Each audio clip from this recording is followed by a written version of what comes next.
La luna deslumbrante asoma entre los árboles. La oscuridad de la noche lo inunda todo. Y una tenue niebla comienza a aparecer. Adéntrate en el bosque. Busca el árbol viejo. Siéntate a su lado.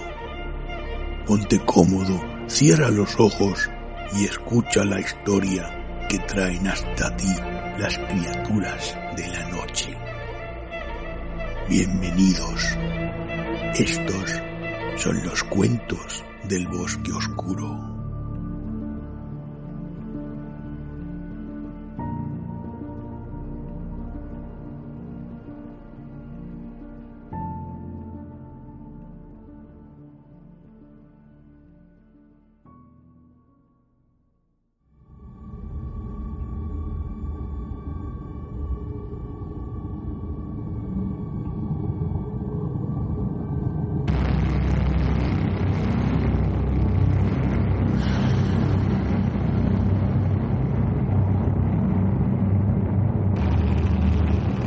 Polaris, de Howard Phillips Lovecraft.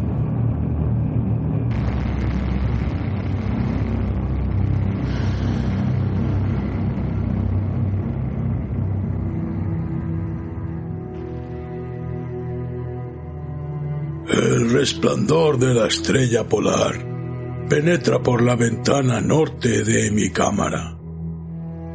Allí brilla durante todas las horas espantosas de negrura.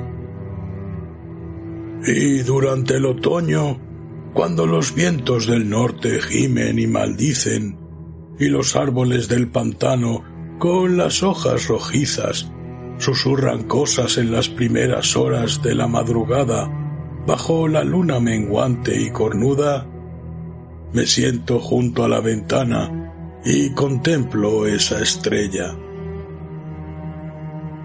En lo alto tiembla reluciente Casiopea, hora tras hora, mientras la osa mayor se eleva pesadamente por detrás de esos árboles empapados de vapor que el viento de la noche balancea.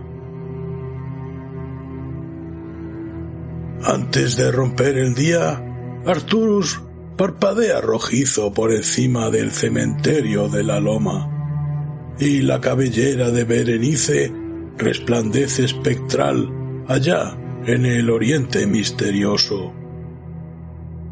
Pero la estrella polar sigue mirando con recelo, fija en el mismo punto de la negra bóveda, parpadeando espantosamente como un ojo insensato y vigilante que pugna por transmitir algún extraño mensaje, aunque no recuerda nada, salvo que un día tuvo un mensaje que transmitir. Sin embargo, cuando el cielo se nubla, consigo conciliar el sueño.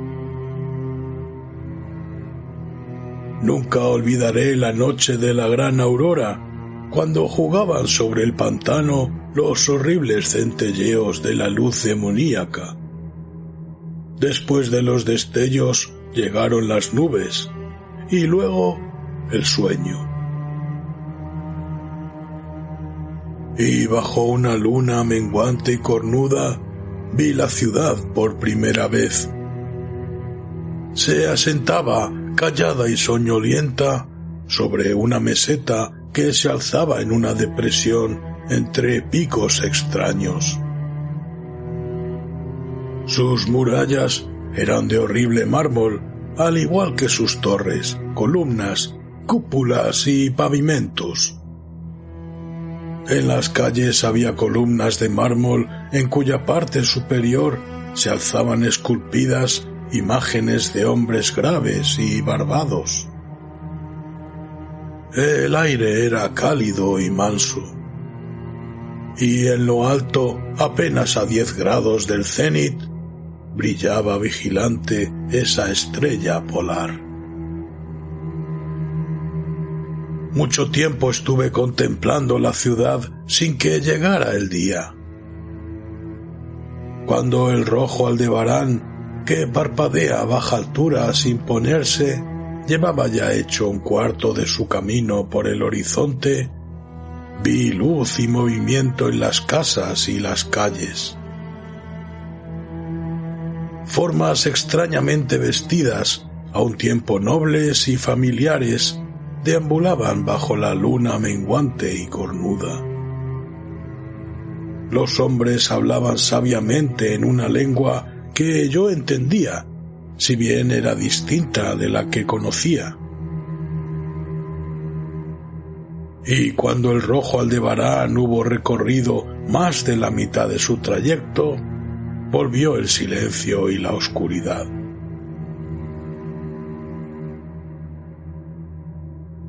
Al despertar, ya no fui el de antes. Había quedado grabada en mi memoria la visión de la ciudad, y en mi alma había despertado un recuerdo brumoso, de cuya naturaleza no estaba entonces seguro. Después, en las noches de cielo nublado en que podía dormir, vi con frecuencia la ciudad, unas veces bajo los rayos cálidos y dorados de un sol que nunca se ponía y giraba alrededor del horizonte. En las noches claras, la estrella polar miraba de soslayo como no lo había hecho nunca.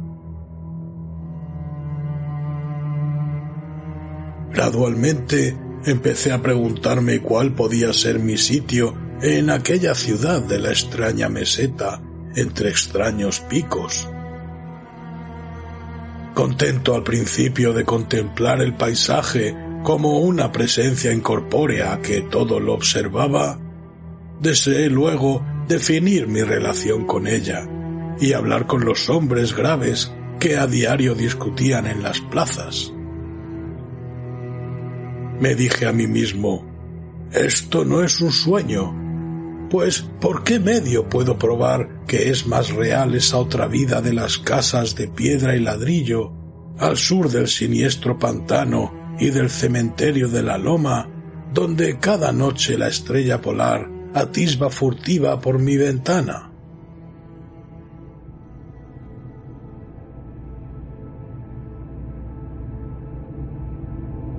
Una noche, mientras escuchaba el discurso en la gran plaza de numerosas estatuas, experimenté un cambio y noté que al fin tenía forma corporal. Pero no era un extraño en las calles de Ólato, la ciudad de la meseta de Sarkia, situada entre los picos Noton y Kadiponek. Era mi amigo Alos quien hablaba, y su discurso era grato a mi alma, ya que era el discurso del hombre sincero y del patriota.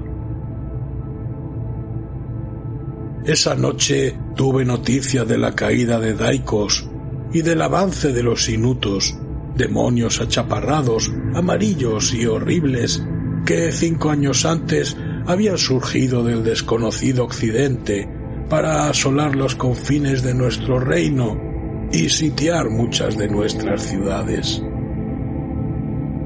Una vez tomadas las plazas fortificadas al pie de las montañas, su camino quedaba ahora expedito hacia la meseta, a menos que cada ciudadano resistiese con la fuerza de 10 hombres. Pues las rechonchas criaturas eran poderosas en las artes de la guerra y no conocían aquellos escrúpulos de horror que impedían a nuestros hombres altos y de ojos grises, habitantes del Omar, emprender una conquista despiadada. Mi amigo Alos mandaba todas las fuerzas de la meseta y en él se cifraba la última esperanza de nuestro país. En este momento hablaba de los peligros que había que afrontar y exhortaba a los hombres de Ólato, los más bravos de los lomarianos, a perpetuar la tradición de sus antepasados, quienes, al verse obligados a abandonar Zobna y desplazarse hacia el sur ante el avance de los hielos, incluso nuestros descendientes tendrán que dejar un día las tierras de Lomar, barrieron gallarda y victoriosamente a los Novkeks, caníbales velludos y de largos brazos que se oponían a su paso. Alos me había rechazado como guerrero, ya que era débil y propenso a extraños desmayos cuando me sometía a la fatiga y el esfuerzo. Pero mis ojos eran los más agudos de la ciudad, a pesar de las largas horas que yo dedicaba cada día al estudio de los manuscritos nacóticos y del saber de los padres vanarianos. De modo que mi amigo, no queriendo condenarme a la inacción, me concedió el penúltimo deber en importancia. Me envió a la atalaya de Tabnen para hacer allá de ojos de nuestro ejército. En caso de que los inutos intentasen conquistar la ciudadela por el estrecho paso que hay detrás del pico de Not y sorprender por allí a la guarnición, yo debía encender la señal de fuego que advertía a los soldados que aguardaban y salvar la ciudad de su inmediata destrucción. Subí solo a la torre, ya que los hombres fuertes eran todos necesarios abajo en los desfiladeros. Tenía el cerebro dolorosamente embotado por la excitación y el cansancio, ya que no había dormido desde hacía muchos días. Pero mi resolución era firme, pues amaba mi tierra natal de Lomar y la marmórea ciudad de Olatou, situada entre los picos Noton y Kadiponek. Pero cuando estaba en la cámara más alta de la torre, percibí la luna roja, siniestra, menguante, cornuda, temblando entre los vapores que flotaban sobre el lejano valle de Panov. Y a través de su abertura del techo brilló la pálida estrella polar, parpadeando como si estuviera viva y mirando furtiva como un demonio de tentación. Creo que su espíritu me susurró consejos malvados, sumiéndome en traidora somnolencia con una rítmica y condenable promesa que repetía una y otra vez. Duerme, vigía, hasta que las esferas giren 26.000 años y yo regrese al lugar donde ahora ardo. Después, otros astros surgirán en el eje de los cielos, astros que sosieguen, astros que bendigan. Solo cuando mi órbita concluya, turbará el pasado tu puerta.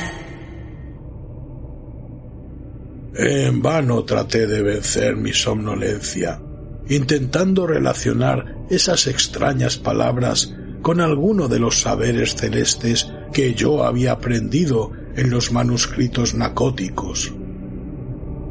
Mi cabeza, pesada y vacilante, se dobló sobre mi pecho. Y cuando volví a mirar, fue en un sueño, y la estrella polar sonreía burlonamente a través de una ventana, por encima de los horribles y agitados árboles de un pantano soñado.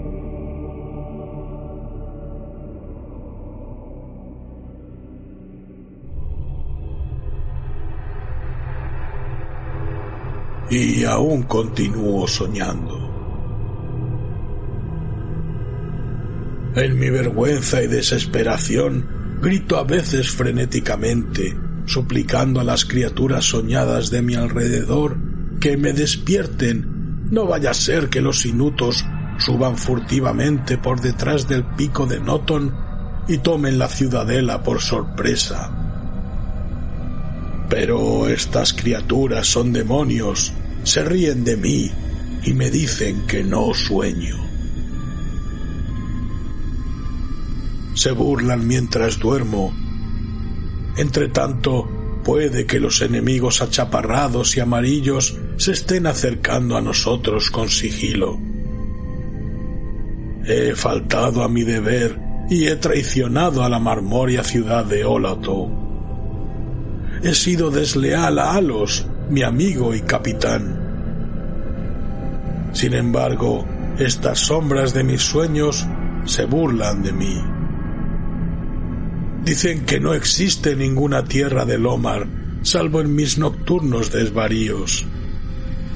Que en esas regiones donde la estrella polar brilla en lo alto y donde el rojo Aldebarán se arrastra lentamente por el horizonte, no ha habido otra cosa que hielo y nieve durante milenios, ni otros hombres que esas criaturas rechonchas y amarillas, marchitas por el frío, que se llaman esquimales. Y mientras escribo en mi culpable agonía, frenético por salvar la ciudad, cuyo peligro aumenta a cada instante, y lucho en vano por liberarme de esta pesadilla, en la que parece que estoy en una casa de piedra y de ladrillos, al sur de un siniestro pantano y un cementerio en lo alto de una loma, la estrella polar, perversa y monstruosa, mora desde la negra bóveda y parpadea horriblemente como un ojo insensato que pugna por transmitir algún mensaje, aunque no recuerda nada, salvo que un día tuvo un mensaje que transmitir.